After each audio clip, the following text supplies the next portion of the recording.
রংপুরে আছেন সহকর্মী নাজমুল ইসলাম নিশাত, তার সঙ্গে যোগ দিচ্ছেন বেগম রোকেয়া বিশ্ববিদ্যালয়ের অর্থনীতি বিভাগের শিক্ষক সাইফুদ্দিন খালেদ। সরাসরি যাচ্ছি সেখানে।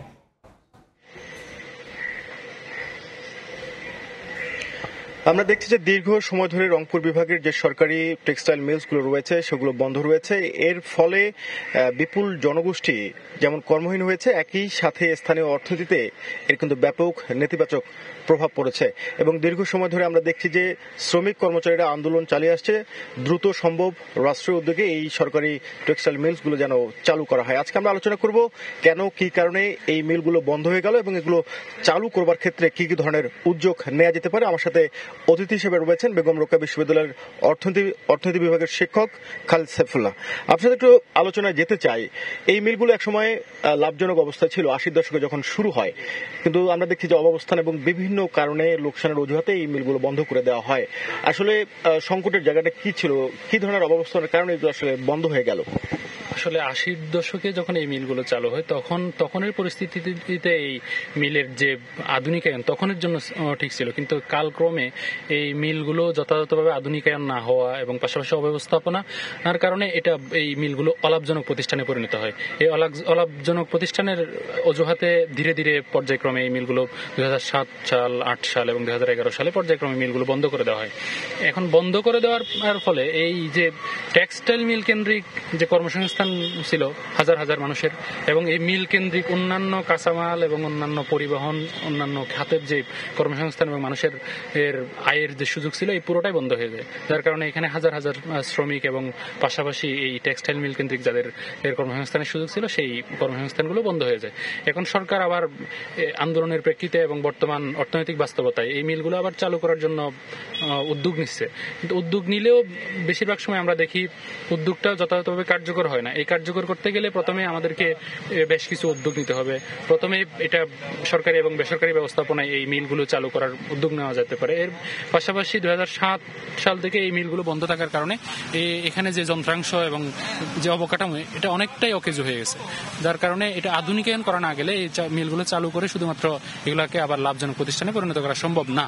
এর পাশাপাশি যে শ্রমিকদের যে দক্ষতা বর্তমান বাজার বিবেচনায় যে ধরনের প্রোডাকশন হওয়া দরকার, সেই প্রোডাকশনের জন্য আমার শ্রমিকদের ওই পরিমাণ দক্ষতা আছে কিনা, শ্রমিকদের দক্ষতা এনশিওর করতে হবে।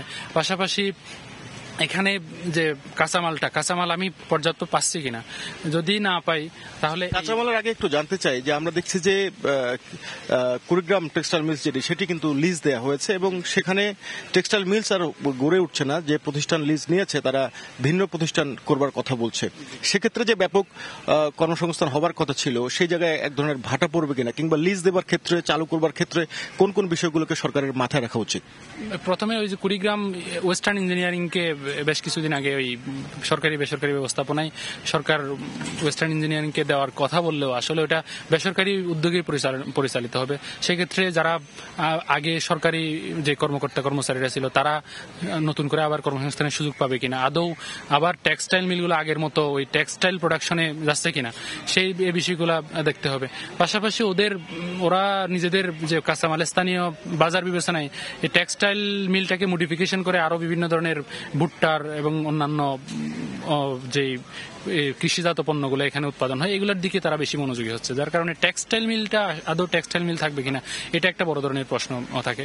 যখন সরকার এই ধরনের মিলগুলোকে সরকারি বেসরকারি ব্যবস্থাপনায় চালু করার উদ্যোগ নেই, তখন আসলে সরকারকে সবসময় যেই শর্তগুলো, যে কন্ডিশনগুলো, আমি যে কর্মসংস্থানের সুযোগ সৃষ্টি করা এবং স্থানীয় বাজার বিবেচনা করা, আন্তর্জাতিক বাজার বিবেচনা করে যে ধরনের প্রোডাকশন হওয়া দরকার সেই বিষয়গুলো আসলে এখানে ঘটবে কিনা, সেক্ষেত্রে সরকার যখন এই ধরনের বেসরকারি উদ্যোগে এসব মিল চালু করার উদ্যোগ নেবে তখন সরকারকে এইসব কন্ডিশন যথাযথভাবে এনশিওর করবে কিনা এবং তার মাধ্যমে সরকার লাভবান হবে কিনা এবং স্থানীয় কর্মসংস্থান এবং স্থানীয় বাজারের যে চাহিদা এটা মিটবে কিনা, সেই কন্ডিশনগুলো দিয়ে সরকারকে বেসরকারি ব্যবস্থাপনায় যাওয়া উচিত আমি মনে করি।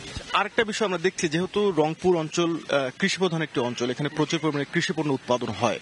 টেক্সটাইল মিল এক ধরনের সংকটের কথা বলেন, কাঁচামাল সংকট। সেই জায়গায় এই মিলগুলো যখন সরকারি এবং বেসরকারি উদ্যোগে চালু করার ব্যবস্থা করা হবে সেক্ষেত্রে সমন্বিত উদ্যোগ নেওয়া যেতে পারে কিনা, টেক্সটাইল মিলের পাশাপাশি কৃষিজাত পণ্য উৎপাদন কিংবা প্রক্রিয়াজাতকরণ এই জায়গাটাতে আসলে গুরুত্ব দেওয়া উচিত কিনা? আসলে সরকারি অনেক বড় বড় স্থাপনা নিয়ে এবং অনেক বড় জায়গা দখল করে এই মিলগুলো গড়ে উঠেছিল। এখন স্থানীয় এবং আন্তর্জাতিক বাজার বিবেচনায় এবং স্থানীয় যে আমাদের যে কৃষিজাত পণ্য, এখানে এই সব পণ্যের যদি কারখানা ইন্ডাস্ট্রিয়ালাইজেশন আমি যদি এনশিওর করতে চাই এবং দ্রুত যদি এই ইন্ডাস্ট্রিয়ালাইজেশনকে আমি বিকশিত করতে চাই, তাহলে স্থানীয়ভাবে যেই কৃষি পণ্যগুলো উৎপাদিত হয়, ধান, ভুট্টা, গম, এই টাইপের জিনিসগুলোর আর ইন্ডাস্ট্রি আমি গড়ে তুলতে পারি কিনা টেক্সটাইল মিলের পাশাপাশি, তাহলে হয়তো এগুলো লাভজনক প্রতিষ্ঠানে পরিণত করা সম্ভব। তখন আমি যথাযথভাবে কাঁচামাল, স্থানীয় যে উৎপাদন, এই উৎপাদনটাকে কাজে লাগাতে পারি এবং স্থানীয় বাজার আর যে চাহিদা এটা মেটানোর পাশাপাশি আন্তর্জাতিক। ছোট করে জানতে চাই, আসলে এই কারখানাগুলো চালু করা গেলে সম্ভাবনার জায়গাটা কম, মানে স্থানীয় অর্থনীতির ভূমিকাটা কতটা রাখতে পারবে? আসলে আপনি যে শিল্পায়নের পুনর্জাগরণ বলেন, অথবা স্থানীয় কর্মসংস্থান বলেন, অথবা যে আঞ্চলিক যে অর্থনীতিতে রংপুর যে পিছিয়ে পড়া, এগুলোকে যদি আপনি আবার পুনরুজ্জীবিত করতে চান এবং অর্থনীতিকে যদি আবার সচল করতে চান, তাহলে এই ধরনের যে বন্ধ হওয়া টেক্সটাইল মিলগুলো রয়েছে, এগুলো চালু করলে স্থানীয় কর্মসংস্থানের পাশাপাশি এবং স্থানীয় বাজারগুলো আরো বেশি সমৃদ্ধ হয়ে এই অঞ্চলের অর্থনীতি আবার পুনর্জাগরণ লাভ করবে, এটা আমি মনে করি। ধন্যবাদ আপনাকে আমাদের সাথে যুক্ত হওয়ার জন্য। আমরা আলোচনা করছিলাম রংপুর বিভাগে দীর্ঘ সময় ধরে যে টেক্সটাইল মিলগুলো বন্ধ রয়েছে সেগুলো চালু করবার ক্ষেত্রে কি কি ধরনের উদ্যোগ নেওয়া যেতে পারে কিংবা কি কি ধরনের সংকট রয়েছে সেগুলো মোকাবিলায় সরকারকে কি ধরনের পদক্ষেপ নিতে হবে, সবকিছু মিলে আজকে আমাদের আলোচনার বিষয়বস্তু এই ছিল রংপুর থেকে। সরাসরি যুক্ত ছিলাম রংপুরে।